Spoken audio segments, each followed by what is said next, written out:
Deuxième thèse, les ovnis relèvent de la réalité scientifique. Les Shabazz, le Mother Plane et la factologie, tiré du livre Texticule pour Anti-Shabazz du professeur maître Farid Teirouka Shabazz, École magistrale Shabazia. À la suite de notre publication Lettre à Amina, traitant de la question de l'origine de nos cheveux crépus, nous avons été submergés de questions ayant trait à cet enseignement encore aujourd'hui déroutant du saint homme, à savoir le très honorable Elijah Muhammad, que la paix soit sur lui, en plus des questions d'ordre théologique habituellement reconnues comme telles, dont nous parlerons plus tard si Dieu nous prête vie. Il y a surtout ce sujet que d'aucuns trouvent farfelu d'une fameuse soucoupe volante appelée Mother Plane, en français vaisseau-mère. En effet, il n'est pas commun d'entendre un homme de Dieu livrer un tel discours si sulfureux au point que les conséquences théologiques en scandalisent jusqu'à ce jour, ce qui s'essaie tant bien que mal à circonscrire cette théologie. De quoi s'agit-il? Dans un article tiré American Will Destroy Herself, signé de la main du très honorable Elijah Muhammad, nous pouvons lire ceci. Je cite, « Cela a pris aux ingénieurs originels 20 ans pour construire le vaisseau mère, que vous pouvez voir voler dans l'espace interstellaire, pendant la nuit, à une vitesse et une altitude telles que les diables ne peuvent espérer atteindre. » Cette prophétie prend ses racines dans Ésaïe chapitre 14, verset 13-14. Le Supreme Wisdom, la sagesse suprême de la Nation of Islam, de nous apprendre ceci, je cite, « Le vaisseau mère a été fabriqué dans le meilleur acier, en Asie. Il a été fabriqué dans une île nippone en 1929 et pris son envol cette même année. » Fin de citation. En lisant ces quelques mots, nous sommes en droit de nous poser les questions suivantes. Qu'est-ce qui fait scandale dans ces dispositions? Qu'est-ce qui est farfelu? Le fait de dire qu'il existe des objets volants, ou que ces objets volent et étaient terminés d'être fabriqués en 1929, ou que les fabricants soient du peuple originel. Parler d'aéronefs en 1930 pouvait paraître farfelu pour les non-initiés de l'époque, mais aujourd'hui, en 2013, nul ne peut en nier l'existence sans se couvrir de ridicule.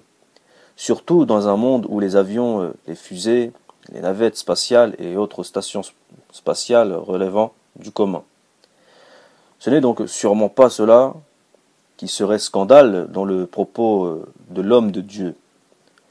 D'aucuns nous diraient, je cite, « construire les aéronefs en 2013, oui, mais en 1929, et surtout pas les membres du peuple originel. » Sous-entendre par là que les connaissances des plus avancés technologiquement parlant, les blancs, entre parenthèses, de l'époque, étaient trop faibles, pour ne pas dire insuffisantes sur la question pour espérer construire un quelconque objet volant en 1929.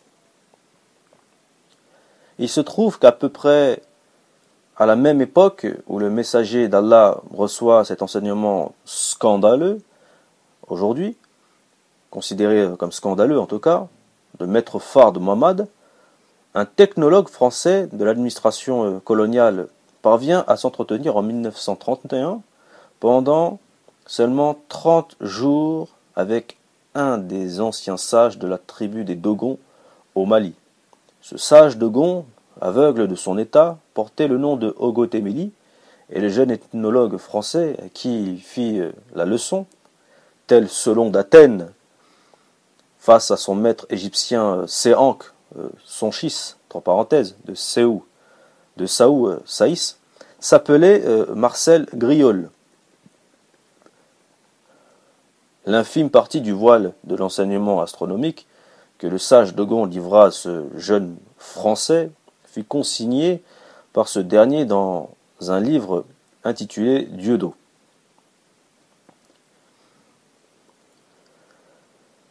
Ainsi, ce jeune ethnologue apprenait du sage africain des informations d'une précision phénoménale sur l'étoile Sirius. Son orbite, sa révolution, sa structure, son double, la naine blanche Sirius B, etc. Sur les 4 satellites de Jupiter, sur les anneaux de Saturne, sur la rotation de la Terre autour du Soleil, etc. Pendant 40 ans, cet enseignement est passé pour farfelu jusqu'à ce qu'en 1970, le télescope spatial Hubble glaine des informations astronomiques fiables sur Sirius et son double Sirius B.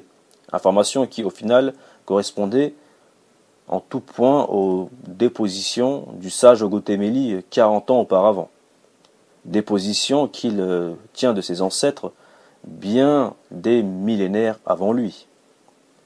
De plus, le monumental travail du professeur Théophile Obenga, dans son Philosophie africaine de la période pharaonique, 2780-330 avant notre ère, nous renseigne sur une fabuleuse découverte faite par le docteur Khalil Messia en 1969, qui a retrouvé parmi les objets d'archives conservés au sous-sol du musée égyptologie du Caire sous le numéro 6347, une maquette d'avion attestant de par sa configuration de la connaissance certaine des Égyptiens anciens de la pratique des aéronefs il y a 2500 ans de cela.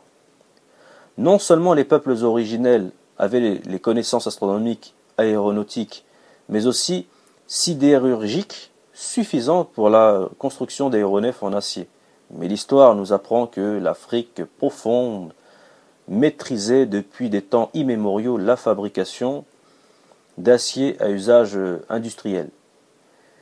C'est ce que nous pouvons lire, par exemple, dans Civilisation du fer et société en Afrique centrale de Joseph-Marie Ezomba. Je cite, « La seconde des techniques est celle de l'utilisation du soufflet, une véritable révolution dans la sidérurgie extractive. L'intervention du soufflet à outre ou à piston et celle de la roue hydraulique ont permis à l'homme l'obtention de températures très élevées et la production du métal pour la réduction et la transformation en acier, marquant ainsi l'événement de la métallurgie indirecte tout en asservissant l'un son énergie et l'autre l'énergie hydraulique. Nous avons examiné ici le cas d'utilisation du soufflet dans la production directe au sud du Cameroun.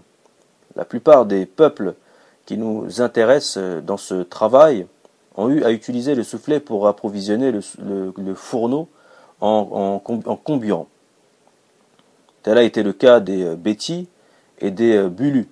La plupart des personnes interrogées chez les Bétis et les Bulus nous ont fait part de l'utilisation du soufflet à membrane, que les Bétis et les Bulus appellent Nkom, donc N-K-O-M, pluriel de Mimkom, donc M-I-N-K-O-M.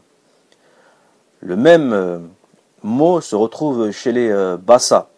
Nkom, dans l'ensemble, le mot signifie littéralement ce qui capte, qui fait prisonnier, qui est capté ou qui est fait prisonnier. En effet, cet instrument sert à capter l'air et l'envoie dans une direction, d'où l'appellation de Nkom. Voir Joseph-Marie Ezomba dans Civilisation du fer et Société en Afrique centrale, page 349 pour la référence.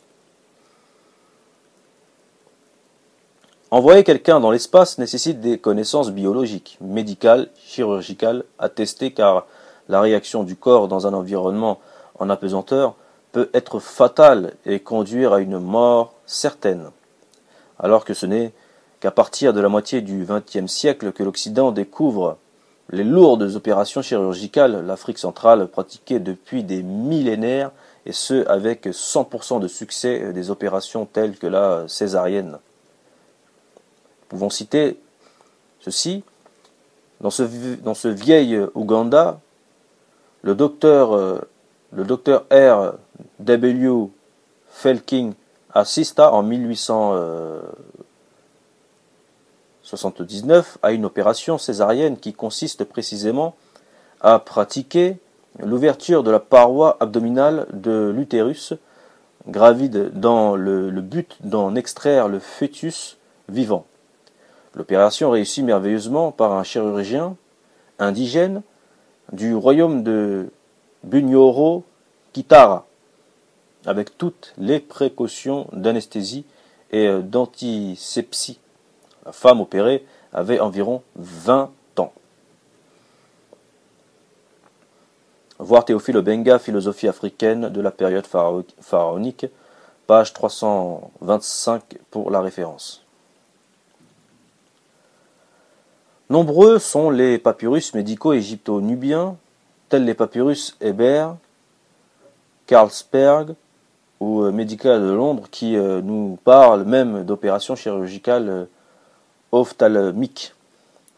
Nous citons, on rencontre dans le papyrus Hébert 100 recettes pour les malades de yeux reprises dans le papyrus Carlsberg 8. Le papyrus médical de Londres traite aussi de la même spécialité.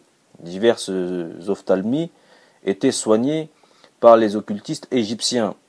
Blépharite, trichiasis, ectropion, trachome, ptérygion ou onglet, midrias, cataracte, appelée montée de l'eau, héméralopie, orgelet, etc. Au vu de ce petit tour d'horizon, des connaissances et techniques de l'Afrique profonde antérieurement à 1929, il ressort que non seulement les connaissances étaient déjà là pour la construction d'un aéronef, mais en plus de cela, seuls les peuples originels possédaient suffisamment de science pour exécuter une telle chose. Car qui peut croire une seule seconde qu'Ogotéméli, le sage Dogon, aveugle, ait pu mesurer par sa simple vue les cycles, la constitution, la dynamique de Sirius A et B, sachant qu'elle se trouve à 8,6 millions d'années-lumière de la Terre, soit la distance parcourue par la lumière en 8 ans, 7 mois et 6 jours. Comment accéder à ces connaissances en utilisant une technologie inférieure à celle utilisée par les agences spatiales actuelles, à moins d'invoquer une révélation divine, ou la médiation d'extraterrestres à l'intelligence supérieure, l'on est forcé de reconnaître que la science et la technologie des anciens Africains étaient au moins aussi développées que celles de l'Occident d'aujourd'hui. Cette constatation peut paraître farfelue, mais c'est ce vers quoi nous amène l'analyse des faits. Le doute quant aux capacités du peuple originel de réaliser une telle prouesse technologique vient du fait que l'on pense que le monde serait en évolution, en progrès, alors que l'on voit bien qu'il est en involution, en regret. En vérité, ce n'est pas le monde dans sa globalité qui est en progrès, c'est uniquement le monde occidental, le tard venu, le retardataire. Mais le monde originel, lui est dans un processus d'involution, en déclin. Nous sommes très largement en deçà du niveau civilisationnel technologique de nos ancêtres, puisque nous nous trouvons derrière les Occidentaux qui eux-mêmes sont en retard. Donc pour revenir à notre sujet de départ, nous voyons que le déficit de connaissances, du moins dans le monde originel, en ces temps-là, relève plus du fantasme que de la réalité. Pendant 10 ans, le très honorable Elijah Muhammad enseignait à ses disciples, ses partisans, sur la question des aéronefs. Leur construction, leur structure, leur vitesse, leurs pilotes, leur but, etc. Le grand public américain n'en a jamais rien su jusqu'à cette fameuse nuit du 24 au 25 février 1942, où s'est produit un événement historique et majeur que les commentateurs et historiens avertis ont nommé la bataille de Los Angeles. En effet, la ville de Los Angeles a dû essuyer une attaque d'extraterrestres où tout au moins d'objets volants non identifiés, à telle enseigne que la CIA, la DCA, Défense anti-aérienne, de la 4e armée des USA, basée sur les côtes californiennes, est immédiatement mise en alerte dès 3 heures du matin. Le couvre-feu est déclaré dans toute la ville. Plus de 1400 obus sont tirés par la DCA américaine durant ce raid. L'incident a fait là une de toutes les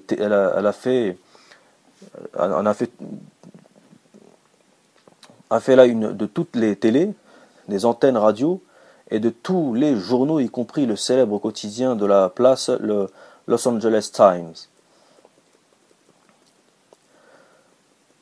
Nous citons du Los Angeles Times, très tôt dans la matinée, je cite, du 25 février, au moment où les radars indiquaient qu'un objet volant approchait de Los Angeles, le couvre-feu fut déclaré.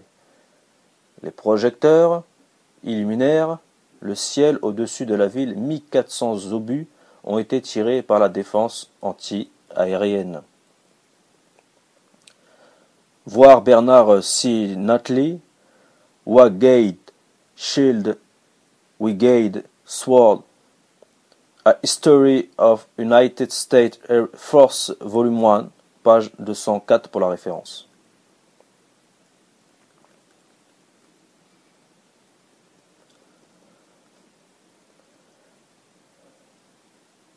Les explications tant données par l'état-major de la 4e armée américaine que par l'US Navy sont contradictoires.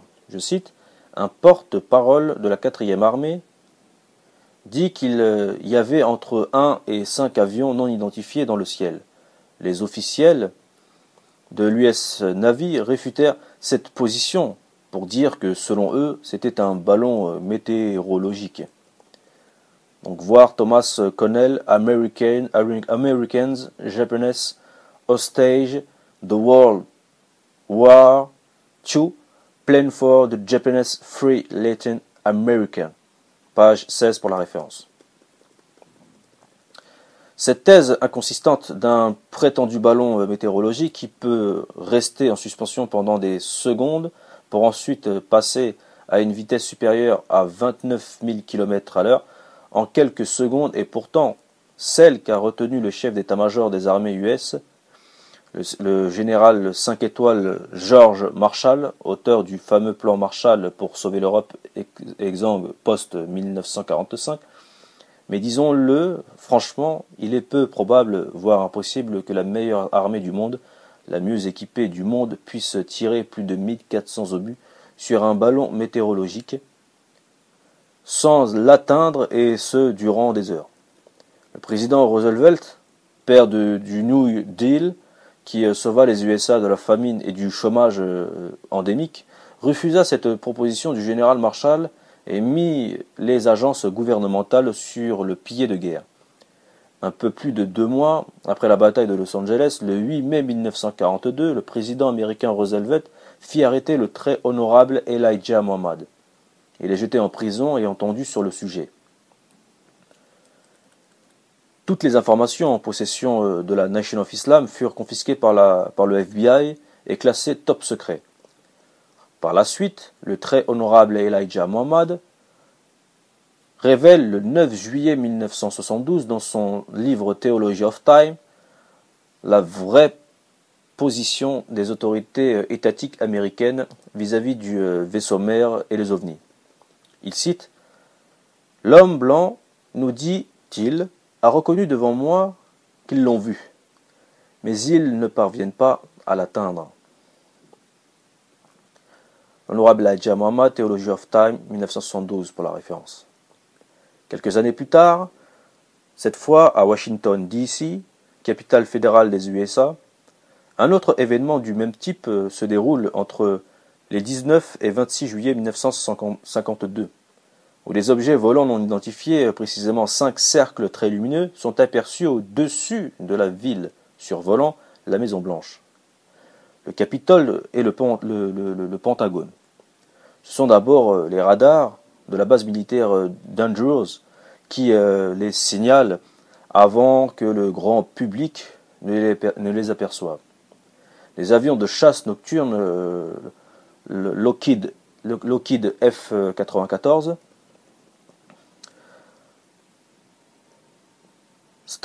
Starfire sont envoyés pour identifier ces aéronefs lumineux dont la vitesse passe de 80 km à l'heure à 300 km à l'heure en moins de 5 secondes, avec par moment des pointes à 4500 km à l'heure.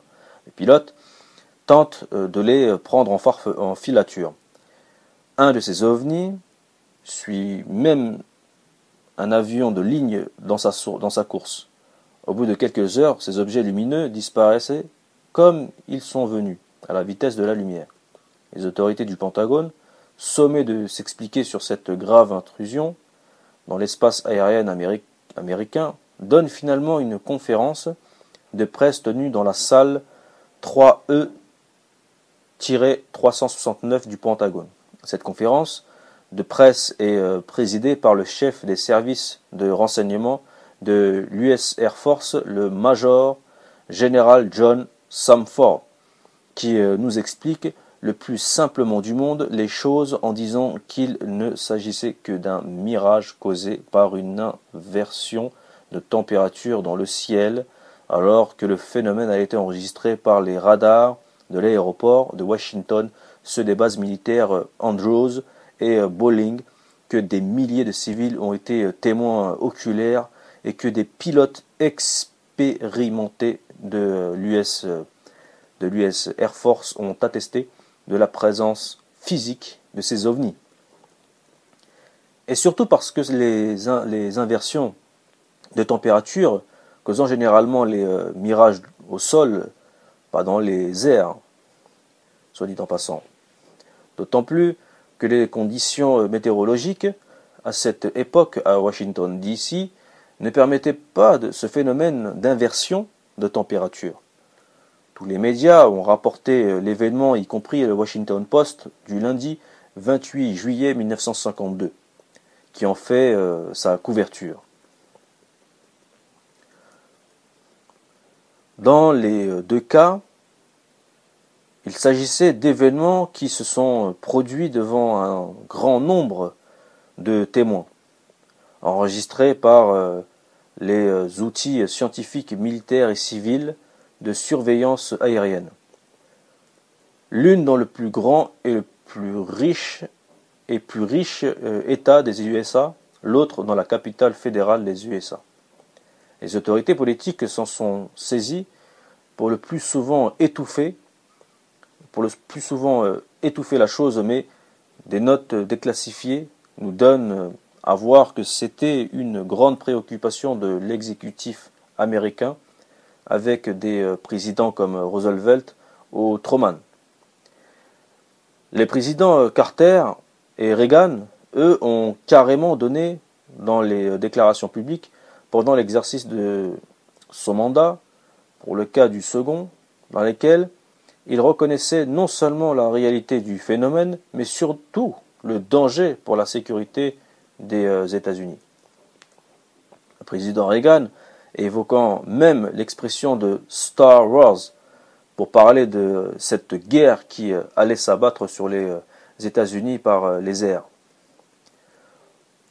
Au vu de ces quelques éléments, nous pouvons dire que si des hommes aussi sérieux que les présidents Truman ou Roosevelt, les généraux Marshall ou encore Samford, les médias reconnus comme le Washington Post ou le Los Angeles Times, les pilotes de chasse comme le capitaine Casey Pierma, etc., ont accordé la plus grande des attentions à ce phénomène qui relève de la survie selon eux. Nous ne devons pas nous montrer distraits face à cette question que d'aucuns voudraient ranger dans la catégorie science-fiction. Mais n'oublions pas que dans science-fiction, il y a d'abord science. Alors étudions le côté science au lieu de nous tordre d'hilarité avec le côté fiction, comme le font trop d'entre nous. Cette question est éminemment plus sérieuse qu'elle n'y paraît. Gloire à Dieu de mettre sur notre chemin des hommes et des femmes avertis pour nous forcer à prendre la pleine mesure du problème.